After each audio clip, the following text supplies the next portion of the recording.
Today in the news, GOP nominee wins U.S. Senate runoff. Floyd family sues Minneapolis officers charged in his death. And the City of Dallas hospital capacity report. Today is July 16, 2020, and this is Dallas Weekly News.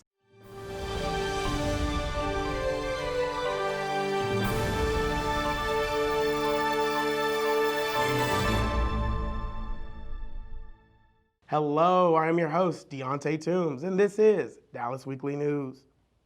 President Donald Trump's former White House physician and one-time pick to head the Department of Veteran Affairs won the Republican nomination for a U.S. House seat in Texas in an election that unfolded amid an alarming spread of the coronavirus.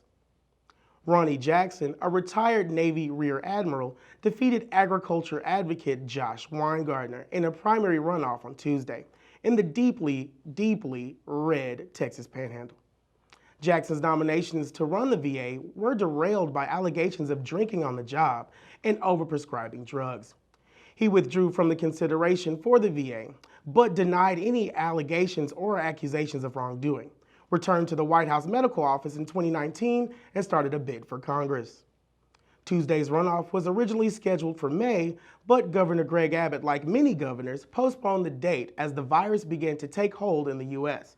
But Texas is in a much worse public health crisis now, with hospitalizations doubling every 2 weeks and infection rates soaring after the state embarked on one of the most aggressive reopenings in the nation.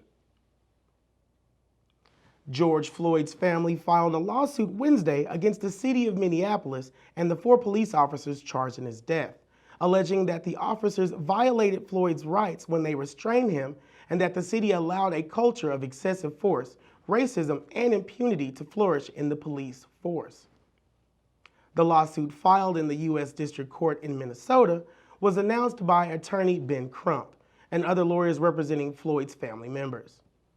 Crump said in a statement, "The city of Minneapolis has a history of police's procedures and deliberate indifference that violates the rights of arrestees, particularly black men, and highlights the need for officer training and discipline."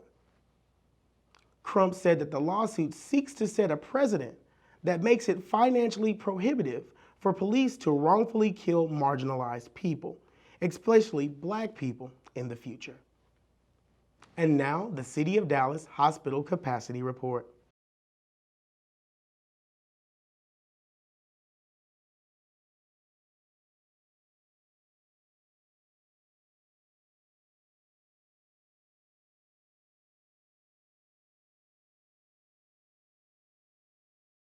This has been Dallas Weekly News for July 16, 2020. Find these and more stories on dallasweekly.com. Follow us on social media, on Facebook, Instagram, YouTube, and Twitter. I've been your host, Deontay Toombs. Stay home. Stay safe.